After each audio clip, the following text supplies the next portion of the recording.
is Naman Pathak and welcome to All in Digital Vidyapeeth.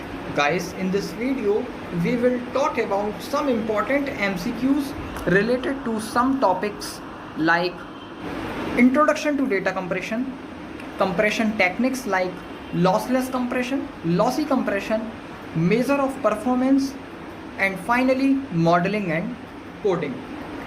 सो जैसा AKTU ने decide किया इस बार ड्यू टू कोविड-19 के जितने भी हमारे फर्स्ट ईयर, सेकेंड ईयर और third year even fourth year के जो एग्ज़ाम्स कंडक्ट होंगे बीटेक के, वो सभी ऑनलाइन मोड में होंगे और MCQ बेस्ड होंगे, जिसमें आपको 90 मिनट के अंदर मतलब 1.5 घंटे के अंदर आपको 50 क्वेश्चंस अटेम्प्ट करने हैं। अब काफ़ी सारे बच्चों को कन्फ्यूज़न था कि किस तरीके से MCQ आएंगे, क्योंकि अब तक जितने भी ऑनलाइन रिसोर्सेज अवेलेबल हैं, ऑफलाइन रिसोर्सेज अवेलेबल हैं, वो सब सब्जेक्टिव टाइप के बेस्ड हैं।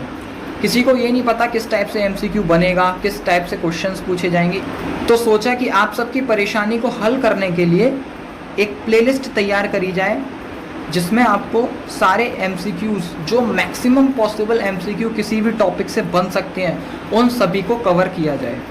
अब ये सिर्फ मैं डेटा कंप्रेशन की अभी शुरुआत कर रहा हूँ। अगर इसका रेस्पॉन्स अच्छा रहा तो मैं definitely computer networking, web technology और काफ़ी सारे जितने भी बीटेक के इंपॉर्टेंट टॉपिक्स हैं, इवन सेकेंड ईयर के, थर्ड ईयर के, उन सबको कवर करने की कोशिश करूँगा।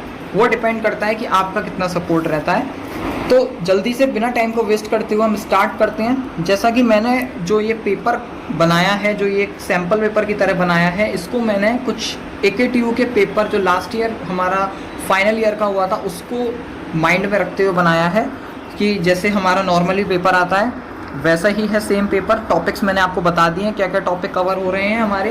कंप्रेशन टेक्निक्स हो रही हैं, lossless compression, lossy compression, measure of performance and modelling and coding. So बिना टाइम को वेस्ट करते हुए अपने पहले MCQ से स्टार्ट करते हैं। और एक मोस्ट इम्पॉर्टेंट बात, मैं इस बात की गारंटी इसमें देता हूँ कि सारे जितने भी मैक्सिमम न्यूमेरिकल्स या फिर जितने भी MCQs बन सकते थे, मैंने इस पूरी सीरीज़ में डाल दूँगा। वो कोई रेंज नहीं रहेगी कि मैं 250 MCQ दे रहा हूँ टोटल, मैं 400 MCQ दे रहा हूँ, मैं 500 MCQ दे रहा हूँ, लेकिन इतनी गारंटी मैं ज़रूर दे रहा हूँ कि सारा का सारा पेपर इन्हीं MCQs में से फंसने वाला है। क्यों? क्योंकि जितना भी मैंने एनालिसिस की है अब तक, थ्योरेटिकल जितने भी पढ़ा है मैंने, उसके हिसाब से मैंने ये सारे टॉपिक्स इसमें कवर कर दिए हैं। बाकी जब मॉडल पेपर आएंगे AKTU के, आपको बहुत ज़्यादा क्लियर हो जाएगा और तब भी ये चीज़ आपको पता चल जाएगी कि किस तरीके से बनाए पेपर और कितना ज़्यादा फ़ायदेमंद है ये ट्यूटोरियल पूरी आपके लिए।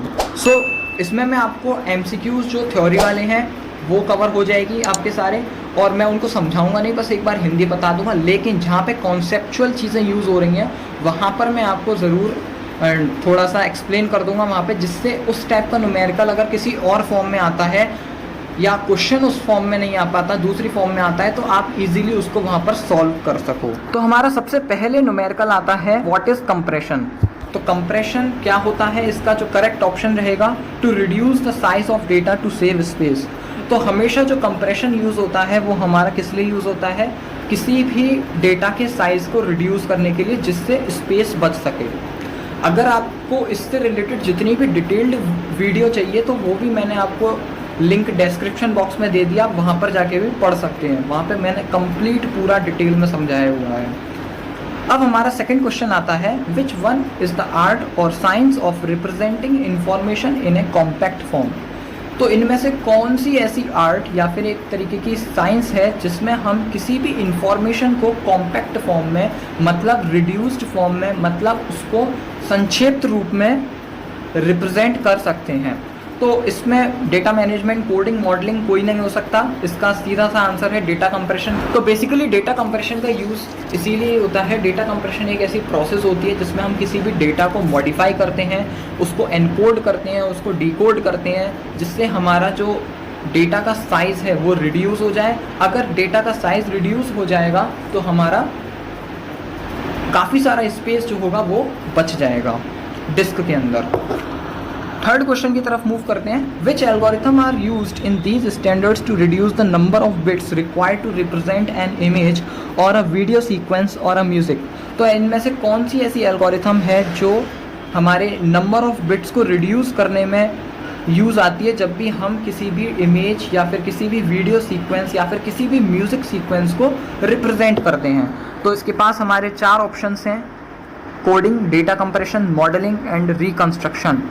तो इसका अगेन आंसर हमारा क्या होगा? बी होगा, डेटा कंप्रेशन। मतलब एक चीज़ गौर कीजिए, मैंने एक ही आंसर को 3 अलग अलग फॉर्म में दिखाया है, क्योंकि वो किसी भी फॉर्म में क्वेश्चन पूछ सकते हैं। तो आपको कन्फ्यूज़न नहीं होना चाहिए कि अगर किसी और फॉर्म में आ गया तो आपको वहाँ पर कन्फ्यूज़न हो गया कि कौन सा करेक्ट ऑप्शन होगा। 4th क्वेश्चन क्या कहता है? व्हाट आर द रीज़न और reasons we need data compression. तो इन सभी में से more and more of the information that we generate and use in a digital form. सही बात है, ये भी हमारा एक रीज़न है किसी भी डेटा कंप्रेशन की ज़रूरत का। Consisting of number represented by byte of data, the number of bytes required to represent multimedia data can be huge. Correct option is D, all of the above. इन सारे options ही हमारे correct हैं। 5th question की तरफ move करते हैं। Digital video is a sequence of, 4 option है हमारे: pixel, matrix, frames and coordinates. तो जितने भी हमारा डिजिटल वीडियो होती है वो हमारे फ्रेम्स में होती है। 6th क्वेश्चन की तरफ मूव करते हैं। चूज द एप्लीकेशन एरिया और एरियाज ऑफ डेटा कंप्रेशन। तो इनमें से ऑप्शंस दिए हुए हैं, हमें करेक्ट बताना है। तो हमारा जो डेटा कंप्रेशन के जो एप्लीकेशन एरियाज़ हैं वो हमारा ऑडियो वीडियो में भी यूज़ होता है, उनको कंप्रेस करने में। जितने भी जेनेटिक एल्गोरिथम्स होती हैं उनको भी रिड्यूस करने में यूज़ होता है, और एक्यूमुलेटर्स जितने भी होते हैं उनमें भी हम डेटा कंप्रेशन का यूज़ करते हैं। 7th क्वेश्चन क्या है हमारा? विच बेस्ट डिस्क्राइब्स लॉसलेस कंप्रेशन। तो ये 4 ऑप्शन दिए हुए हैं, उसमें से हमें बताना है कि लॉसलेस कंप्रेशन को किसने बेस्ट तरीके से डिस्क्राइब किया है। तो बेसिकली लॉसलेस कंप्रेशन इस टाइप का कंप्रेशन टेक्निक है हमारी, जिसमें हमारा डेटा का लॉस बिल्कुल नहीं होता है और हमारा डेटा कॉम्पैक्ट भी हो जाता है, मतलब रिड्यूस भी हो जाता है। मतलब जितना भी हमारा रिडंडेंसी होती है डेटा के अंदर वो सारी हमारी रिमूव हो जाती है। और जब हम किसी भी मल्टीमीडिया को कंप्रेस करते हैं उसके बाद जब हम उसका रिकंस्ट्रक्शन करते हैं तो ओरिजिनल डेटा ही हमको एज इट इज़ मिल जाता है। मतलब इसमें कोई भी डेटा का लूज़ नहीं होता हमारा। तो इसमें से जो करेक्ट ऑप्शन है वो हमारा बी है, there is no loss in information at all after compression. वही मैंने अभी बताया कि कोई भी लॉस नहीं होगा कंप्रेशन के बाद भी इंफॉर्मेशन का। 8th क्वेश्चन की तरफ मूव करते हैं। लॉसी और lossless, this type of compression get rid of some information. मतलब इसमें से हमें ये बताना है लॉसी और लॉसलेस में से कि किस टाइप का कंप्रेशन में हमारा जो डेटा होता है, जो इंफॉर्मेशन होती है वो लूज़ हो जाती है, मतलब हम उसको खो सकते हैं। तो वो हमारा लॉसी कंप्रेशन होता है, क्योंकि उसमें हमारे कुछ डेटा या कुछ इंफॉर्मेशन लूज़ हो जाती है। 9th क्वेश्चन की तरफ मूव करते हैं। लॉसी और lossless, this type of compression makes the file smaller. तो इसमें लॉसी और लॉसलेस में से बताना है कि कौन सी कंप्रेशन टेक्निक्स हमारी फाइल के साइज़ को स्मॉल करने में यूज़ होती है। तो बेसिकली देखिए, लॉसी की बात करूँ चाहे मैं लॉसलेस की बात करूँ, दोनों ही हमारे कंप्रेशन एल्गोरिथम्स के टाइप हैं, इसीलिए हमारा इसका जो करेक्ट ऑप्शन होगा वो सी होगा। 10th क्वेश्चन की तरफ मूव करते हैं। What are the main reasons to compress data, select all that apply. कहने का मतलब यह है कि इसमें से कौन कौन से ऐसे रीजंस हैं जिनकी वजह से हम डेटा को कंप्रेस कर सकते हैं। इनमें से जो भी आपको सेलेक्ट करना हो वो आप कर सकते हो।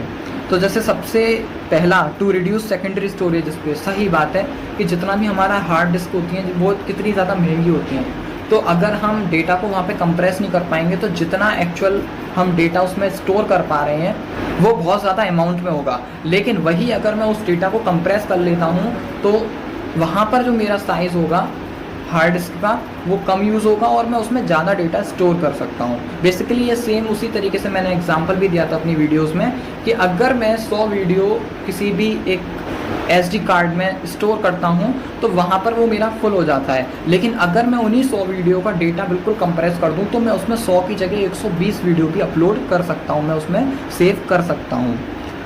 सेकंड है हमारा to speed up network transmission times. सही बात है, अगर जितना भी हमारा डेटा कम होगा उसका साइज़ कम होगा तो ट्रांसमिशन में हमारे आसानी रहेगी और उसका जो स्पीड होगी वो भी ज़्यादा होगी। Third, to reduce packet congestion on network. तो जो पैकेट का कंजेंशन होगा हमारा वो भी हमारा रिड्यूस हो जाएगा क्योंकि हमारा साइज़ रिड्यूस हो गया है। 11th क्वेश्चन की तरफ मूव करते हैं। Which of these terms is a type of data compression.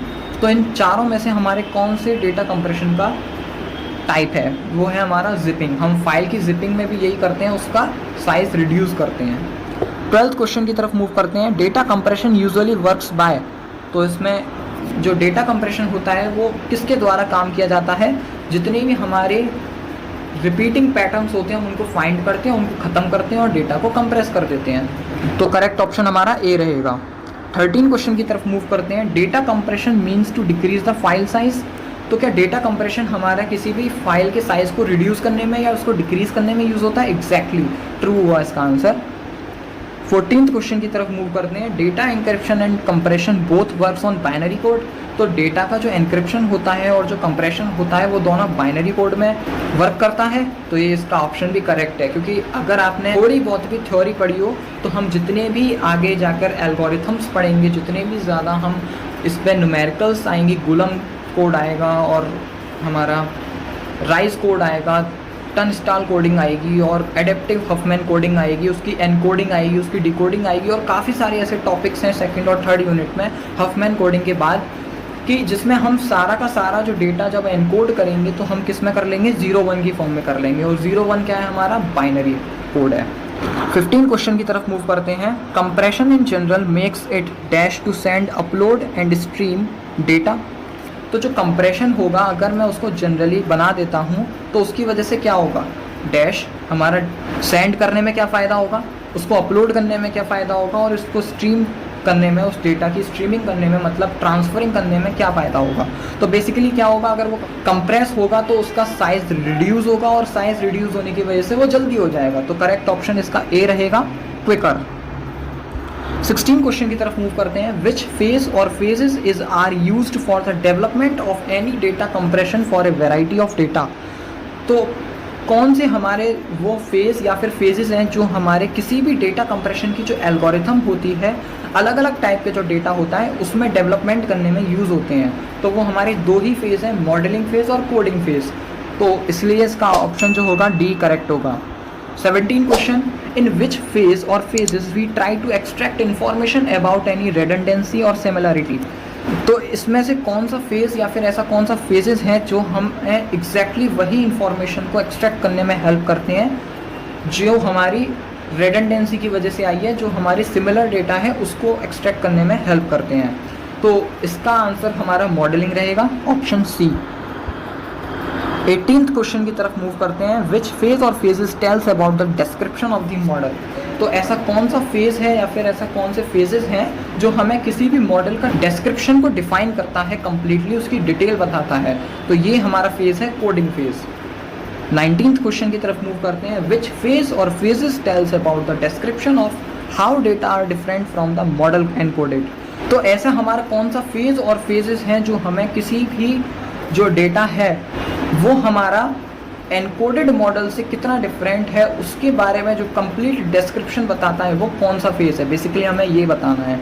तो वो भी हमारा कोडिंग फेज़ ही होता है जिसमें हमको ये सब इंफॉर्मेशन प्रोवाइड होती है। 20 क्वेश्चन की तरफ मूव करते हैं। Which compression is also known as data compaction, तो ऐसी कौन सी कंप्रेशन एल्गोरिथम है जिसको हम डेटा कॉम्पैक्शन भी बोलते हैं, तो वो हमारी लॉसलेस है। 21st question. The ratio of the number of bits required to represent the data before compression to the number of bits required to represent the data after compression, this ratio is called, तो basically ये जो topic है major of performance, वहाँ से question उठाए तो हमें उसका हमें नाम बताना है कि जब हम किसी भी डेटा को रिप्रेजेंट करने के लिए जो नंबर ऑफ बाइट्स रिक्वायर्ड होती हैं बिफोर कंप्रेशन और मैं अगर उनका रेशो ले लेता हूँ आफ्टर कंप्रेशन के साथ, तो जो रेशो निकल के आएगा हम उसको बेसिकली क्या बोलते हैं वो बताना है। तो चारों में से करेक्ट ऑप्शन बी है, उसको हम कंप्रेशन रेशो बोलते हैं। 22nd क्वेश्चन आता है। The average number of bits required to represent a single sample, this is generally referred to as, तो अगर मेरे को किसी भी सिंगल सैंपल के लिए जितने भी एवरेज नंबर ऑफ बिट्स की रिक्वायरमेंट होगी उनको हम क्या बोलते हैं, उनको हम रेट बोलते हैं। तो करेक्ट ऑप्शन ए रहेगा हमारा। 23rd क्वेश्चन की तरफ मूव करते हैं और ये थोड़ा न्यूमेरिकल पोर्शन है। An algorithm is represented by 65,536 into 8 bits and after compression it reduced to 16,384 into 8 bits. What will be the compression ratio? तो यहाँ पर एक इमेज है, जब हम उसको रिप्रेजेंट कर रहे हैं बिफोर कंप्रेशन तो वो है हमारी 65,536/8 बिट्स में। और अगर मैं उसको कंप्रेस कर देता हूँ तो उसका जो साइज़ रिड्यूस हो जाता है वो हो जाता है 16,384/8 बिट्स। तो हमें कंप्रेशन रेशो बताना है कितना निकल के आएगा। तो अभी हमने जस्ट 21st वाले न्यूमेरिकल में शायद डिस्कस किया था कि कंप्रेशन रेशो क्या होता है, number of bits required to represent the data before compression divided by the number of bits required to represent the data after compression। तो बेसिकली आपको कुछ नहीं करना है, बिफोर कंप्रेशन की वैल्यू भी आपको गिवन है, आफ्टर कंप्रेशन की भी वैल्यू गिवन है, पुट कर देनी है फॉर्मूले में।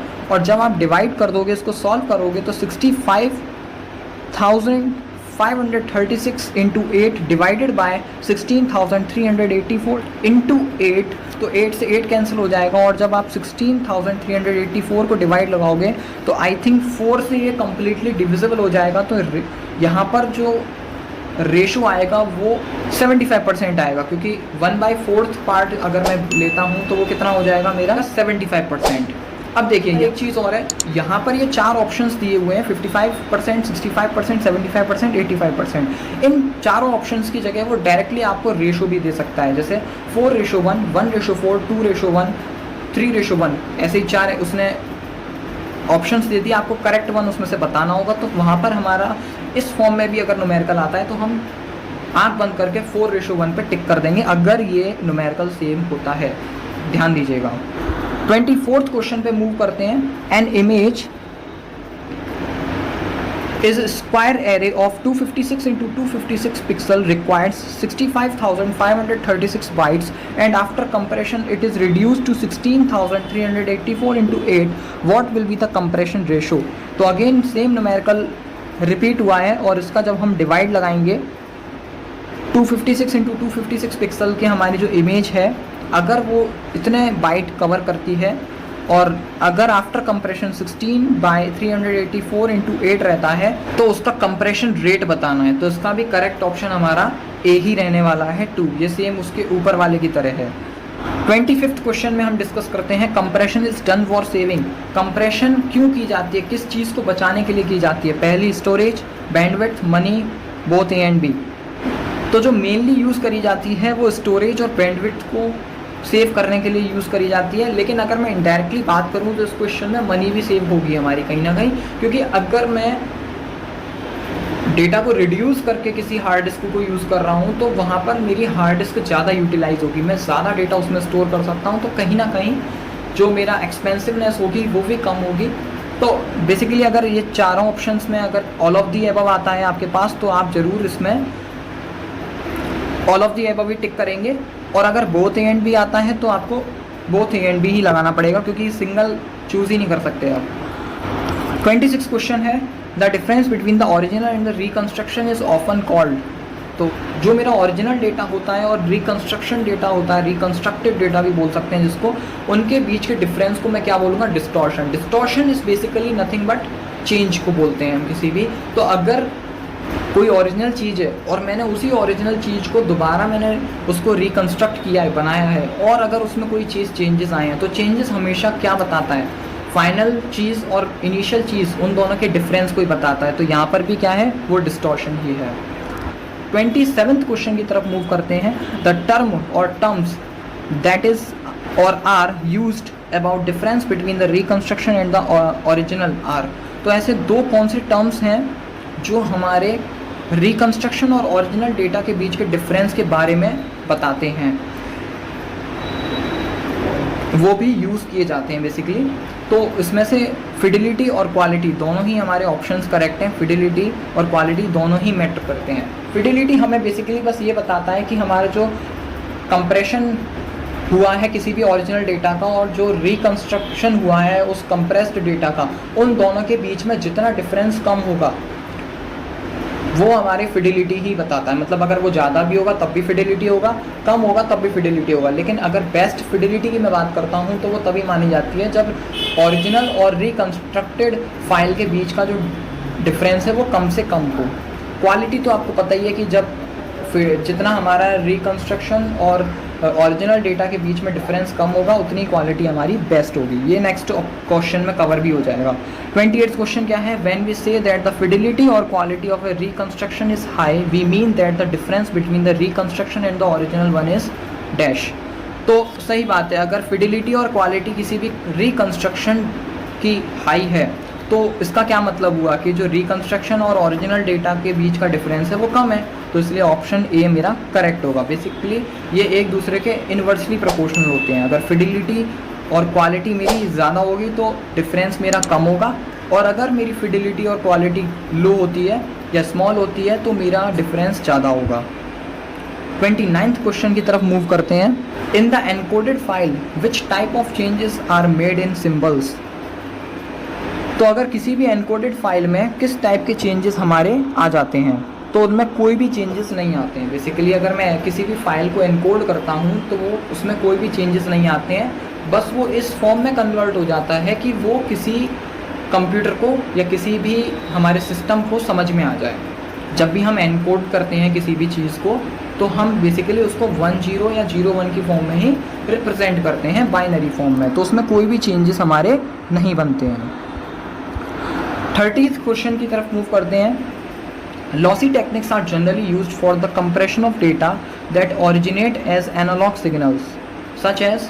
तो जो लॉसी टेक्निक्स होते हैं वो हमारे कौन से डेटा के कंप्रेशन में यूज़ किए जाते हैं जिसमें हमारा एनालॉग सिग्नल जनरेट होते हैं। तो वो बेसिकली हमारे स्पीच में भी यूज़ किए जाते हैं और वीडियो में भी यूज़ किए जाते हैं, तो इसलिए इसका करेक्ट ऑप्शन सी रहेगा, बोथ।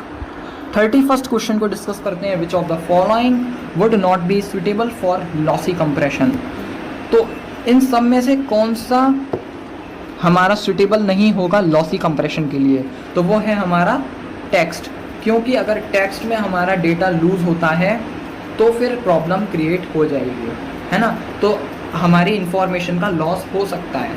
अभी मैंने आपको जैसे एक पैराग्राफ दिया किसी भी टॉपिक से रिलेटेड और उसको मैंने कह दिया किसी से कि कंप्रेस कर दो, और उस कंप्रेशन के वक्त अगर मैंने लॉसी कंप्रेशन एल्गोरिथम यूज़ कर दी तो उसमें अगर कोई वर्ड या कोई लाइन मिस हो गई मेरी या फिर वो कट हो गई तो मेरे को वहाँ पूरा टेक्स्ट का मीनिंग चेंज हो जाएगा, समझ में नहीं आएगा। बट ऐसा मेरा स्पीच और वीडियो में नहीं होता है। अगर मैंने कोई स्पीच दी और उस स्पीच के वक्त मुझे ऐसा लगता है कि यहाँ पर इस बात का इतनी ज़्यादा इंपॉर्टेंस नहीं है तो मैं उसको कट कर सकता हूँ, वहाँ पे कोई मेन डेटा का लूज़ नहीं हुआ। सेम वीडियो की मैं बात करता हूँ, अभी मैं ये वीडियो बना रहा हूँ, बाई चांस बोलते बोलते मुझसे अगर कोई गलती होती है तो मैं क्या करूँगा, उसको ट्रिम कर दूँगा उस पार्ट को, तो डेटा मेरा कंप्रेस हो गया लेकिन इन्फॉर्मेशन का लूज़ नहीं हुआ।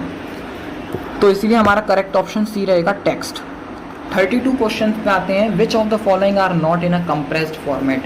तो इनमें से कौन सी ऐसी पॉइंट है जो हमारा कंप्रेस्ड फॉर्मेट में नहीं होता है, तो वो है बिटमैप। बिटमैप हमारा कंप्रेस्ड फॉर्मेट में नहीं होता। बाकी MP3, MPEG और JPEG ये जितने भी हैं हमारे कंप्रेस्ड फॉर्म में होते हैं। 33 क्वेश्चन पे आते हैं। Which of the following is true of lossy and lossless compression techniques. तो इन चारों ऑप्शन में से हमारा कौन सा ऑप्शन लॉसी और लॉसलेस कंप्रेशन की टेक्निक के लिए बेस्ट रहेगा और करेक्ट रहेगा। तो मैं आपको ऑलरेडी लॉसी और लॉसलेस बता चुका हूँ, तो यहाँ पे मैं रिपीट नहीं कर रहा हूँ। तो इसमें ऑप्शन बी करेक्ट होगा, क्योंकि लॉसी कंप्रेशन हमारी बेस्ट सूटेड तब रहती है उस सिचुएशन में जब जो डेटा की डिटेल है वो मेरी अगर थोड़ी बहुत लूज़ भी हो जाए तो टॉलरेबल है, मतलब सहनीय है। स्पेशली उस केस में जब वो कोई दूसरा जो ह्यूमन बीइंग है उसको डिटेक्ट नहीं कर पा रहा है। वही चीज़ अगर मैंने कोई वीडियो के वक्त कुछ भी गलत बोला होगा या फिर कुछ गलती हो गई होगी तो उसको रिमूव करने के लिए अगर मैं उस वीडियो को ट्रिम करता हूँ, इस वीडियो को ट्रिम करता हूँ, तो सामने वाले को उससे कोई भी इफेक्ट नहीं पड़ेगा। तो यही मेरा बी ऑप्शन करेक्ट रहेगा। हमारा 34th क्वेश्चन मतलब सेकंड लास्ट क्वेश्चन रहेगा इस वीडियो का।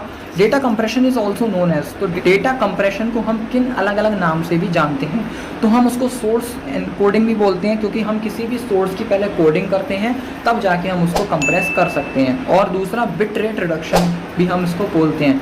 क्यों? क्योंकि हम किसी भी बिट के रेट को पहले एनालाइज करते हैं और देन उसके बाद उसको रिड्यूस करते हैं, तो इसलिए हम इसको बिट रेट रिडक्शन भी बोलते हैं। और हमारा जो लास्ट क्वेश्चन रहेगा इस वीडियो का वो यही रहेगा, dash is the process of modifying encoding or converting the bit structure of data in such a way that it consumes less space on a disk. तो एक ऐसी प्रोसेस बतानी है जिसमें हम डेटा को मॉडिफाई कर सकते हैं, एनकोड कर सकते हैं और बिट स्ट्रक्चर को कन्वर्ट कर सकते हैं डेटा के इस तरीके से कि उसमें कोई भी जो डेटा है वो हमारा लूज़ ना हो और ज़्यादा से ज़्यादा हमारा स्पेस बच सके और वो खुद कंज्यूम करे लेस स्पेस को। तो इसमें हमारा सोर्स एनकोडिंग, बिट रिडक्शन और डेटा कंप्रेशन, ये तीनों ही प्रोसेसेस हमारी सेम है, क्योंकि अभी जस्ट ऊपर वाले में हमने डिस्कस किया तीनों का मतलब एक है, तीनों को हम एक ही नाम से भी जान सकते हैं, तो सब एक ही है। तो इसलिए इसका ऑप्शन डी करेक्ट रहेगा, ऑल ऑफ दीज हमारा। तो होपफुली गाइज आपको सब चीज़ क्लियर हुई होगी और ऐसा मैं मान के चलता हूँ कि ये इतने से आपकी 35 क्वेश्चन से ही पहले टॉपिक से हैं सिर्फ, तो आगे सोच सकते हैं कितने ज़्यादा नंबर ऑफ़ क्वेश्चंस होंगे। तो मैं इसीलिए एक ही वीडियो में सारे क्वेश्चंस नहीं डाल रहा हूँ, क्योंकि मैं समझा भी रहा हूँ और आपको फिर चीज़ें करने में भी आसानी रहेगी। इससे रिलेटेड आपको कोई भी डाउट रहता है तो आप मुझसे पूछ सकते हो कमेंट बॉक्स में। और सेकेंड वन मोस्ट इम्पॉर्टेंट कि आप प्लीज़ वीडियो को ज़्यादा से ज़्यादा लाइक करो, शेयर करो, सब्सक्राइब करो डिजिटल विद्यापीठ को, जिससे मेरे को मोटिवेशन मिले और मैं आगे सारी वीडियोस को डालता रहूँ, क्योंकि मैं ये चाह रहा हूँ कि इस महीने तक मैं पूरा का पूरा डेटा कंप्रेशन तो अपलोड कर ही दूँ। इसके अलावा अगर आपका सपोर्ट रहा तो डेफिनेटली मैं सारे टॉपिक्स जो CN होंगे, जो अलग अलग सब्जेक्ट्स हैं हमारे second year even third year के भी, उन सबको कवर करने की कोशिश करूँगा। तब तक के लिए tata, bye bye, take care. Next video में मिलते हैं और क्वेश्चंस के साथ अगले टॉपिक पर।